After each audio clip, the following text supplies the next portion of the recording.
ઉત્તર કન્નડ જિલ્લામાં યેલાપુરા હાઈવે પર એક ભયાનક અકસ્માત સર્જાયો હતો।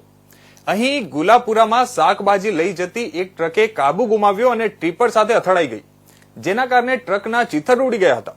ટ્રક સંપૂર્ણપણે નાશ પામ્યો હતો। આ અકસ્માતમાં 9 લોકોના મોત થયા છે અને 20 લોકો ઘાયલ થયા છે। આ અકસ્માત સવારે લગભગ 4 વાગે થયો હતો। એક પોલીસ અધિકારીએ જણાવ્યું કે બુધવારે વહેલી સવારે શાકભાજીનો ટ્રક 50 મીટર ઊંડી ખાડીમાં પડી ગયો હતો।